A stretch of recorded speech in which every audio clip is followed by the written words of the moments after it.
Alors, le service d'éducation et d'intégration interculturelle de Montréal offre de la formation, de la médiation et de la consultation sur les enjeux qui touchent le refuge, l'immigration et l'interculturel.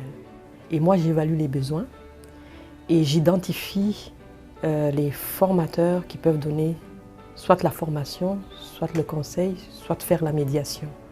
Et là-dedans, on a des intervenants et formateurs qui sont soit des conseillers en orientation, des conseillers en emploi, des travailleurs sociaux, des psychologues, des gestionnaires. En fait, il y a c'est multidisciplinaire.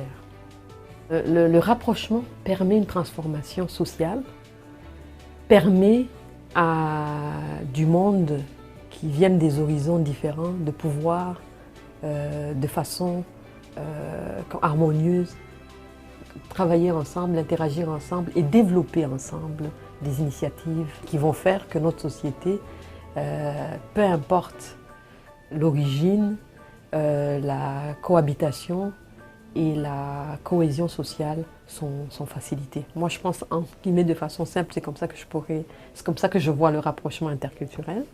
Parce qu'on se disait, c'est quand même incroyable de voir qu'au départ, on a pensé à préparer les immigrants et les réfugiés, mais on a oublié de préparer la société d'accueil. Et donc le CEIM, qui avait justement comme mission la sensibilisation et la formation du grand public par rapport à ces enjeux, a mis sur pied, à partir des années 2000, plusieurs formations, entre autres, adressées au milieu de la santé et des services sociaux, au milieu de l'éducation, aux organismes qui travaillent en employabilité, aux entreprises, et bien sûr un bloc essentiel sur les relations interculturelles. Alors en gros, au niveau de la formation, c'est ce que le CEIM fait. Et en plus de ça, il s'est avéré que les personnes, même s'ils étaient formés, se retrouvaient face à des conflits, des fois liés à des conflits de valeurs. Donc c'était intéressant et important de faire de la médiation. On ne peut pas demander à des professionnels de pouvoir travailler de façon optimale sans être préparés. Le choc de professionnels, pour nous, est le choc le plus central dans l'intervention. Tous ceux qui travaillent, quel que soit le domaine, ont été formés dans nos universités majoritairement. Et ils sont très bien formés, c'est du monde expérimenté, du monde très compétent. Mais là où le défi se pose, c'est qu'on a oublié de s'adresser à un enjeu majeur. C'est-à-dire que pour pouvoir intervenir auprès des personnes immigrantes ou réfugiées, on a besoin du savoir, du savoir-être et du savoir-faire. Et nos professionnels, quel que soit le domaine, maîtrisent. Et au niveau du savoir, on a beaucoup de recherches qui documentent tout ce qui touche la migration, quel que soit le domaine. Quand on regarde le nœud, c'est vraiment au niveau de l'interaction. Quand l'interaction ne se passe pas bien, quelle que soit la raison, le savoir et le savoir-faire sont momentanément bloqués.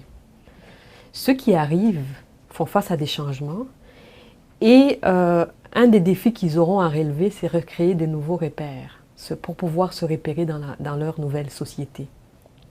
Mais les professionnels, eux, n'ont pas été préparés à ce qu'eux aussi vont devoir identifier et se réapproprier des nouveaux repères pour pouvoir décoder les réalités, les nouvelles réalités qu'amènent les nouveaux immigrants.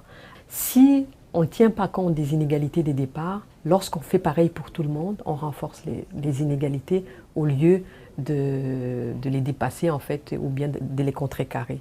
Donc pour pouvoir atteindre les mêmes objectifs, on doit absolument aujourd'hui penser à adapter les moyens. Quand arrivent des conflits, les conflits font partie de l'humanité et de la société. Lorsque ça touche des conflits des valeurs, la confrontation n'est jamais la bonne voie. Par contre, la médiation interculturelle permet non seulement de désamorcer des conflits, et aussi on se retrouve avec des pistes très intéressantes qui font du sens pour les différents acteurs en jeu. La formation permet aussi aux citoyens dans le professionnel de poser ces questions sur l'immigration, sur les refuges, sur les pays d'où nous viennent les gens qui viennent des différents horizons. Alors du coup, Ça permet de déconstruire des préjugés, de questionner des stéréotypes et inévitablement de favoriser la communication. Et de ces espaces de dialogue réels naissent des liens solides et la passion de travailler en immigration et au niveau des réfugiés. Donc c'est assez incroyable de voir le cheminement des professionnels frustrés, des immigrants frustrés. On arrive à du monde qui travaille de façon exceptionnelle ensemble et de façon intéressante.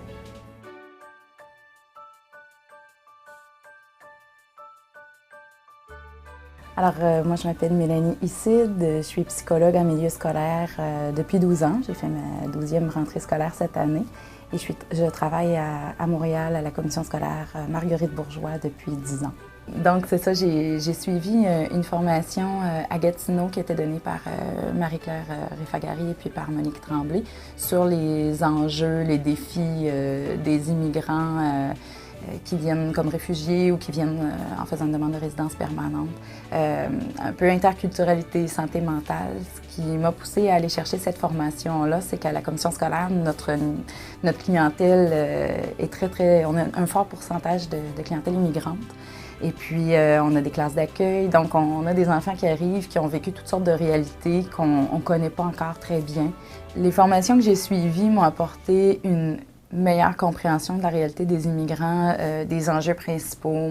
Pour moi, c'était vraiment... Ça semble évident quand on reçoit la formation, mais moi, ça n'allait pas de soi qu'une famille qui arrive a de la difficulté à se trouver un travail parce qu'ils avaient une profession à l'étranger, mais que les diplômes ne sont pas reconnus nécessairement, ou bien qu'il faut qu'ils retournent étudier, faire des cours, qu'il faut qu'ils aient de l'expérience de travail ici avant de réussir à s'en trouver, qu'ils vivent beaucoup d'isolement, qu'il y a les obstacles de la langue. Bon, c'est des choses qui vont de soi, mais pour moi, ça ne l'était pas. Donc, ma compréhension est meilleure. De réaliser aussi que c'est toute une façon de changer la conception dans ma façon de travailler. Donc, c'est sûr qu'en milieu scolaire, puis avec la DPJ aussi, là, je ne travaille pas pour la DPJ, mais on a beaucoup une vision qui est focusée sur l'enfant. L'enfant ne va pas bien, l'enfant a des besoins, donc on veut évaluer pour savoir qu'est-ce qui se passe avec l'enfant. Mais avec les formations que j'ai reçues, j'ai compris que l'enfant, il fait partie d'un système, puis on ne peut pas juste s'occuper de l'enfant sans s'occuper aussi de la famille. Puis ça nous amène à déborder des fois un peu de notre mandat ou de notre rôle, sortir un peu pour faciliter les contacts avec d'autres ressources. Parce que des fois, il y a beaucoup de gens impliqués, mais les gens ne se parlent pas nécessairement entre eux. Donc, chacun fait un petit bout de son côté, mais il faut arrimer ça. Donc, cette sensibilité à aller chercher un peu aussi la trajectoire de la famille. Ils sont venus ici par choix? Est-ce qu'ils ont été obligés de fuir? Dans quelles conditions? Est-ce que ça s'est fait d'une seule fois? Est-ce que ça s'est fait... il y a un parent qui est venu, puis ils sont restés séparés pendant plusieurs années, l'enfant est élevé par d'autres personnes. Il y a tellement d'informations que... j'avais pas nécessairement le réflexe d'aller chercher, parce que je me disais, bien, là, ce qui nous intéresse, c'est ici, maintenant, et non pas d'où il vient. Mais en même temps, c'est ça, les formations d'ici m'ont vraiment amené à cibler que cet enfant-là ne peut pas aller bien si la famille ne va pas bien, puis qu'on ne peut pas s'occuper juste de l'enfant, il faut s'occuper de chacun des membres de la famille, même si ce n'est pas nous qui allons les prendre en charge.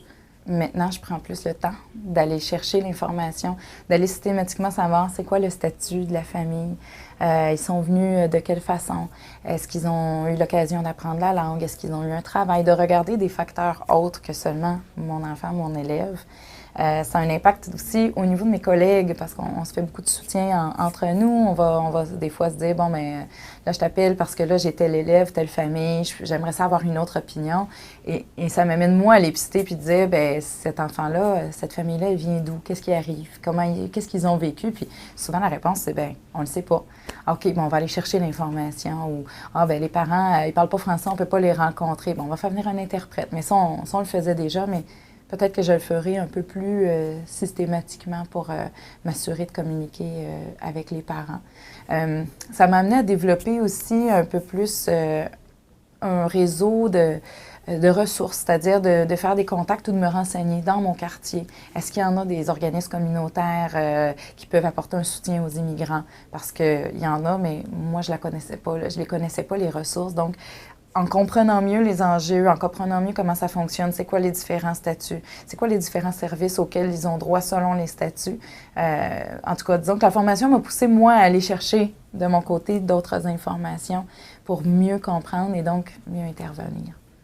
Et de là, l'importance que ça soit reconnu aussi par les supérieurs, de mieux comprendre que oui, on a besoin de temps, tant nous pour comprendre la situation que pour la famille, pour s'adapter ici. Des fois, on a des directions qui vont dire « Oui, mais là, ça fait 3 ans qu'ils sont ici, là, ils savent comment ça marche. » Mais non, ils ne savent pas forcément. Ça dépend comment ils se sont adaptés. Donc, il y a vraiment une meilleure connaissance à avoir des enjeux, de la façon de fonctionner. Mais je te dirais qu'avec ce que j'ai reçu ici comme formation, j'ai pas envie d'aller ailleurs parce que d'abord, c'est une équipe très dynamique. Les gens qui sont ici connaissent très, très bien les enjeux. C'est des mines de ressources. Je veux dire, moi, je suis arrivée ici une journée pour une formation. J'ai parlé avec Marie-Claire d'un cas d'élève que j'avais d'une famille qui est en difficulté d'adaptation et pour laquelle je ne savais pas vraiment comment intervenir. Alors, elle a pris le temps de m'écouter, de me conseiller. À la fin de ma journée de formation, j'avais une feuille complète de ressources de personnes dans différents endroits, que ce soit à Praïda ou des ressources ou des organismes communautaires. Puis j'avais des noms de personnes à qui m'adresser, j'avais des numéros de téléphone. Elle les avait déjà appelés pour leur dire que j'allais communiquer avec eux. Donc, elle a vraiment facilité mon travail. Puis c'est une ressource incroyable là, en termes d'humanité, de connaissances, le savoir-être, le savoir-faire et le savoir tout court. Là, tout est réuni ici.